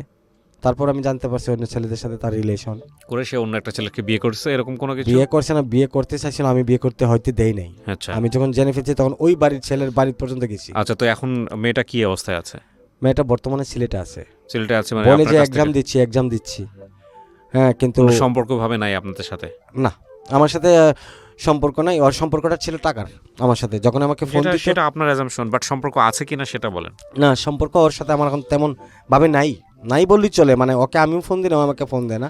যদি কচিত কারণ হয় ফোন দেয়, দিয়ে আমাকে বলবে যে টাকা আছে কিনা। আপনি আমাকে জাস্ট একটু বলেন তো, গল্পটা আপনি কেন বলতে আসলেন আজকে রেডিওতে? আজকে রেডিওতে গল্পটা বলার কারণটা হচ্ছে যে আমার লাইফে আমার মা ছিল আমার জীবনের সব কিছু। আর আমি কিছুদিন আগে আমার মা 2 মাস যখন মরে যায়, যাওয়ার আগে আমি আমার বাসায় গিয়েছিলাম। যাওয়ার পরে আমার খুব কষ্ট করে বাসায় গেছি। যাওয়ার পরে আমার মা আমাকে বলছে যে রাস্তায় তুমি চলে গেছো, এই রাস্তাতে মেয়েটা তোমাকে ঠগে আইবে। তুমি রাস্তায় রাস্তায় ঘুরবে, পথ খুঁজে পাবে না। কিন্তু আমি মা হয়ে তোমার কিছু বলি না, তুমি এইখান থেকে চলে যাও ঢাকায় গিয়ে কিছু করো। আপনি এখন কি করেন? আমি এখন প্রায় অনেক টাকা লস করে এখন ছোটোখাটো একটা জবের জন্য ঢাকায় এসেছিলাম। পড়াশোনা কমপ্লিট করছেন, কিছু পড়ছেন? আমি ইন্টার পর্যন্ত লেখাপড়া করছি। এরপর আর পড়েন নাই? না, এরপরে ব্যবসা দিয়ে দিলাম, বললাম বড় মোবাইলের দোকান দিলাম। সব গেছে, ব্যবসা তো গেছে, সবই গেল। গাড়ি ছিল 2টা হুন্ডা ছিল, সেটাও গেছে। আচ্ছা, আর ওই মেয়েটা এখন পড়াশোনা করতেছে? মেয়েটা পড়ালেখা বাদ, কিন্তু ওই এক্সাম দিয়ে সিলেটে আসে। ও মানে ভালো নেই, এক কথা। অ্যাকচুয়ালি শোনেন, আপনাকে একটা কথা বলি। কি নাম বললেন আপনার? আমার নাম বাদল। জীবনে যেই পাল্লাটা ক্ষতির, জি, ধরেন একটা পাল্লা ক্ষতির, পাল্লা দিয়ে বোঝাচ্ছি সহজ করে আপনার মতো করে, সেই পাল্লায় যদি আপনি চড়েন, যতক্ষণ থাকবে ততক্ষণ শুধু ক্ষতিই হতে থাকবে। প্রেম একটা ইলিউশন, প্রেম একটা ইমোশন, প্রেম একটা মোহ, প্রেম একটা শক্তি। এইটা যদি মানে চাওয়া পাওয়ার সাথে যদি না মিলে, তাহলে এই শক্তি আপনার কত বড় ক্ষতি করতে পারে, এটা তো কিছুই না, এর চেয়েও অনেক বড় বড় ক্ষতি করতে পারে। অবশ্যই। এখন কথা হচ্ছে যে আপনি এটা ড্রাগের চেয়েও পাওয়ারফুল। এখন আপনি ক্ষতিটা মেনে নিয়ে এভাবেই জীবন কাটাবেন কি কাটাবেন না, সেই সিদ্ধান্তটা আপনাকে নিতে হবে। এটা হচ্ছে মূল কথা। আপনাকে সাজেশন দেওয়ার কিচ্ছু নাই, হ্যাঁ। জি। আর আপনার জীবনে কি হয়েছে কি হয়নি, সেখানে ধর্মীয় যে বিষয়গুলো এসছে, সেই জায়গাটায় আমার কাছে মনে হয়েছে যে আপনি আসলে ধর্মর খাতিরে, ধর্ম বুঝে যে পরিবর্তন করা, সেটা আপনি করেন নাই। আপনি শুধু মেয়েটাকে পাওয়ার জন্য করেছেন, যেটা আমি জানি না। আমি নিজেও একজন বিশ্বাসী মানুষ, কিন্তু আমারও তো জানাশোনা নাই যে এটা আদৌ আমাদের ধর্মে সমর্থন করে কিনা। কারণ কাউকে ভালোবেসে যদি ধর্ম পরিবর্তন করতে হয়, সেটা শুধুমাত্র আল্লাহ এবং আল্লাহ রসুলকে, মানে ইসলাম ধর্মে আসার বিষয়। এছাড়া আমি কাউকে প্রেম করি, সে ওই ধর্মের, সুতরাং ধর্ম চেঞ্জ করে আমার তাকে বিয়ে করতে হবে, আমি জানি না। এটা ইসলামিক স্কলার যারা ভালো, তারাই ভালো বলতে সেটা পারবে। আমি পরে বুঝতে পারছি যে আমার প্রথম ধারণাটা ছিল ভুল। আর তবে আপনি যদি আমাদের মানে কি, আপনারই তো ধর্ম এখন, ইসলাম ধর্ম যদি আপনি প্র্যাকটিস করেন, বুঝে করেন, শুনে করেন, তাহলে এই পথে যদি আল্লাহ আপনাকে কবুল করে থাকে, তাহলে তো এটা বেস্ট গিফটের ব্যাপারে কোনো সন্দেহ নাই। একটা খারাপের মধ্য দিয়েও একটা ভালোর জন্ম কিছু হয়েছে, কোনো সন্দেহ নাই। এখন আমি যেটা বলবো যে শুভস্য শীঘ্রম বলে একটা কথা আছে, যত দ্রুত কেটে পড়া যায় ততই ভালো। হ্যাঁ, জীবনে হয়তো এটার মধ্য দিয়ে আল্লাহ হয়তো আপনাকে ভালো একটা কিছুতে পৌঁছে দেবে, সেটাই মনে করা ভালো। আর যেই মানুষটা আপনাকে, যদি আপনার কথা সমস্ত কিছু সত্য হয়ে থাকে, যে মানুষটা আপনাকে প্রতি মুহূর্তেই কষ্ট দিচ্ছে, সেই মানুষটাকে জীবনে এনে কষ্টটাকে আর বড় করার কোনো মানে নেই। হ্যাঁ, এটা হচ্ছে গল্প। আপনি যত জড়াবেন ততই কষ্ট বাড়বে। আমার আরেকটু কথা আছে এখানে। জি। কথাটা হচ্ছে, আমি কিছুদিন আগে আপনার এই FM এ, মানে ঢাকা FM, আমি ঢাকার টঙ্গীতে এসে আমি শুনছি। শোনার পরে যখন আমি হেডফোন দিয়ে শুনতাম, আমার তখন ভাল লাগতো। তখন আমি অনেকের কাহিনী শুনতাম, শুনে ভাবতাম যে আমি যদি একটু বলতে পারতাম। আমি কিন্তু বলতে পারিনি। আমার জীবন কাহিনী বলতে গেলে আর 3 ঘন্টা সময় লাগবে ছবি শুটে। আমি জানি, হ্যাঁ। তাই আমি ওইখান থেকে, মানে আপনাকে আমি ছাদের উপরে, যখন আমি টঙ্গী থাকি, প্রায় টঙ্গী থেকে গেছি প্রায় 3 মাস হয়, এটাও একটা ঘটনা। তো আমি গেছি, ছোট্ট একটা জবে ঢুকছিলাম আপনার গার্মেন্টসে। তখন দেখছি যে বেতন কম, কষ্ট হয়ে যায় অনেক। তখন ভাবছি যে না, আমি তো একটা শিক্ষিত ছেলে, এগুলো তো আমি পারবো না, আর এগুলো আমার দ্বারা তো হবে না। তখন আমি কিন্তু ওই ছেড়ে দিই। 4 মাস ছিলাম আমি। তখন আমি শুনতাম, তখন আমার ভালো লাগতো আপনাদের এই FM শুনে, ঢাকা FM শুনে। তখন আমি FM এ করলাম। কিন্তু আমার সবচেয়ে জীবনের কষ্ট হচ্ছে যে যাওয়ার তো সে চলে যাবে, ধরে রাখার জিনিস নেই, কারোর জন্য কারো সময় থেমে থাকে না। সেটা আমি পরে বুঝতে পারছি, কিন্তু প্রথম সময় আমি বুঝিনি। এত টাকা পয়সা, দোকানপাট লস করে আমি এখন বুঝছি, জীবনের অধিকাংশ জিনিসটা হেরে বুঝছি। এবং আপনি অনেক সৌভাগ্যবান। কিভাবে বলি, আপনি এর পরে গিয়ে যদি বুঝতেন, তাহলে আপনি আরও বেশি লস হতো। হ্যাঁ, তো আপনার জীবনে এখন অনেক কিছু পড়ে আছে। ধরেন আপনি তাকে বিয়ে শাদী করলেন, 2-1 বাচ্চা কাচ্চা হয়ে গেছে, তখন এই বিষয়গুলো আসলে তখন আরও কষ্ট হতো। তো আমি মনে করি যে এটার মধ্য দিয়েই মানে একটা জীবনে বড় শিক্ষা হয়ে গেল। বয়সও বেশি হয়নি, বোধহয় 20-22 বা 25 বছর বয়স। এই বয়সটা খুবই টকবগে একটা বয়স। ভালো কিছু করেন, নিজের ক্যারিয়ার গঠন করেন, নিজেকে সুন্দর করে গড়ে তোলেন। আর তাকে দোষ দিয়ে লাভ নাই। আপনার যতটুকু সমস্যা ছিল ততটুকু পর্যন্তই সে প্রভাব বিস্তার করতে পারছে। নিজের সমস্যাগুলোকে কিওর করাটাই বুদ্ধিমানের কাজ। যখন থেকে আমার টাকা পয়সা চলে গেছে, তখন থেকে সে ক্লোজিং শুরু করে দিচ্ছে। ঠিক আছে, যদি বিষয়টা এরকমই হয়, তাহলে বিষয়টা কিভাবে ভাবতে হবে যে টাকা পয়সা আপনি তার পিছনে ব্যয় করছেন, এইটাও আপনার ভুল ছিল। যদি এটাই রাইট হয়, আপনি যেটা বলছেন এটাই যদি রাইট হয়, কারণ আপনি তো বুঝতে পারতেছেন যে টাকা পয়সা দিয়ে সম্পর্ক হয় না। তাহলে টাকা পয়সা দিয়ে যদি ও আপনার কাছে এসে থাকে, তার মানে ডেফিনেটলি এটা আপনার আগে বোঝা উচিত ছিল, বুঝে ওখান থেকে সরে আসা উচিত ছিল। সেটা নিজেরই ভুল মনে করে নিতে হবে। হ্যাঁ, আর লাস্টে আমি একটা কষ্ট পাইছি এই জায়গায়, আমার জীবনের শিক্ষণীয় একটা কষ্ট। সেটা হচ্ছে আমার মা, আমি যখন টঙ্গীতে ছিলাম, আপনাকে বলছি যে 2 মাস হবে না আমি চলে গেছি এখান থেকে। হঠাৎ করে খবর আসলো আমার মা মারা গেছে। আমার সবচেয়ে কষ্ট লাগছে যে আমার মাকে আমি, ওনার শেষ কৃত্রিম সময় আমি ওখানে দেখতে পারি নাই। এর আগে ওনার সব কিছু হয়ে গেছে। তখন আমি ঢাকা থেকে যাওয়ার সময় অনেক কান্না। ড্রাইভার পর্যন্ত সিট চেড়ে এসে আমাকে বলছে যে বাবা তুমি কাঁদতেছো কেন, কী হয়েছে, কিছু হারাইছে? আমি বললাম না যে আমার মা হারাইছে। তখন উনি হাত দিয়ে বলতেছে, গাড়ি থামা, ওর জন্য একটা বোতল পানি আন আর একটা স্যালাইন বইরা নয়। কাঁদতেছে, ঠিক আছে, ওর মুখ টুক শুকিয়ে গেছে। আমি সবচেয়ে বড় কষ্ট পাইছি যে ওরে করতে গিয়া আমার গর্ভধারণ মারকে করতে পারি নাই। আবার সবচেয়ে বড় কষ্ট হয়েছে যে যেমন আমাকে 10 মাস 10 দিন গর্ভধারণ করছে, ওরে করতে গিয়া, মানে ওর ভবিষ্যৎ দেখতে গিয়া আমি, আমার মায়ে বলতো মাঝে মধ্যে, আমি কথাটা বলি প্লিজ আমাকে বলতে দেন। আমার মায়ে বলতো যে বাপ, আমাকে আর তোমার বাবা তো আমাকে দেয়, আমাকে 1,000 টাকা দেবে, আমি একটু চিকিৎসার জন্য ওষুধ আনবো। আমার বাবা প্রচুর টাকা দেয়, ঠিক আছে। কিন্তু আমি ভাবতাম কি যে বাবা আছে, বাবাই দেবে, কিন্তু ওই টাকাটা পর্যন্ত আমি নিজের শখ বাদ দিয়ে, কাপড় চোপড় বাদ দিয়ে ওরই দিয়ে দিতাম। ভাবতাম যে ওর লাগবে, ওর কোথায় পাবে, একটা নারী মানুষ, ঠিক আছে। ওর যেহেতু আমিও ওর লাইফটা নষ্ট করছি, ঠিক আছে না, তখন আমি দিয়ে দিতাম। আজকে দেখেন আমি আপনাদের স্টুডিওতে আসছি, আমার এই সুযোগটা হয়েছে, আমি আপনাদের কাছে মানে এই ঢাকা এফএমের যারাই আছে সবার কাছে আমি আমার মানে ধন্যবাদ জানাই, কৃতজ্ঞ আপনাদের কাছে আমি, যে আমাকে আসার একটা সুযোগ করে দেওয়া হয়েছে, কিংবা আমি সিলেট থেকে এসে এখানে বলতে পারছি, ঠিক আছে। আরও কিছু কথা ছিল, এগুলো আমি বলতে পারছি না, এগুলো না বলাই ঠিক আছে, না দরকার নেই। আমি যখন আজকে আসলাম, আমার একটা দরকার ছিল এখানে আসার, কিন্তু আমি ওই দরকারটা বাদ দিয়ে যখন আমার ভাই বললো যে ভাই দেখেন আপনি মিস করেন না, ঠিক আছে, আমি কিন্তু আপনার নাম দিয়ে দিছি, ঠিক আছে, তখন আমি আসার সময় আমি বাড্ডায় আমার মোবাইলটা চুরি হয়ে গেছে, হাতের টাচ ফোনটা, এটা নাম্বার ছিল 01823914233। আমি একটা কথা বলি আপনাকে, শোনেন ভাই, আপনার এই যে বুকের ভিতরে যে কষ্ট জমানোটা আছে না, আমি যদি আপনাকে ফ্লোর দিই সারা রাত আপনি শেষ করতে পারবেন না। হ্যাঁ, আপনার বলা শেষ হবে না, কারণ আপনার মন চাচ্ছে শুধু বলি বলি বলি আর বলি। কিন্তু আমাদের তো নেওয়ার সীমাবদ্ধতা আছে। আমরা বটম অফ দ্য স্টোরি থেকে একটা কথাই বলতে পারি, সেটা হলো যে আপনি যদি এই সম্পর্কটাকে খারাপ মনে করেন তাহলে বের হয়ে আসেন, যত দ্রুত পারেন বের হয়ে আসেন, কারণ এই রাস্তাটা শুধুই সংকটে পরিপূর্ণ। ভাই আমি যেটা বলি, আমি বের হয়ে গেছি। আর যদি মনে করেন যে না আপনার কাছে এটাই ভালো লাগে, কষ্ট দিবে, আপনি পূর্বেন আগুনে, তাহলে কেউ কারো সাধ্য নেই আপনাকে এখান থেকে বের করার। সো প্রিয় দর্শক এবং শ্রোতা, আমি আপনাদেরকে ধন্যবাদ জানাই। আজকে আমরা খুব মনোযোগ দিয়ে একটা গল্প শুনেছি। দুটো বিষয় অবশ্যই খেয়াল রাখতে হবে। একটা ইমোশনের জায়গাটা অবশ্যই খেয়াল রাখবেন যে হ্যাঁ কতটুকু পরিমাণ নিব। অনেক মানুষকে জীবনে ছুঁড়ে ফেলতে হয় নিজের জায়গাটা থেকে, একটাই কারণে, সেটা হচ্ছে অন্যায়েরও একটা সহ্যের সীমা থাকে। সেই সীমাটাকে অতিলঙ্ঘন করে যখন তাকে রিসিভ করা হয়, সেটা নিজের জীবনকেই বারবার কষ্ট দেওয়া, এবং সেটা নিজের সাথে নিজের ক্রাইম। এই ক্রাইমটা না করাটাই ভালো। সো অনেক ভালো থাকুন, আজকের মতো এই পর্যন্তই। শুভরাত্রি। জীবন গল্প, জীবন গল্প, জীবন নাটকের চেয়েও নাটকীয়।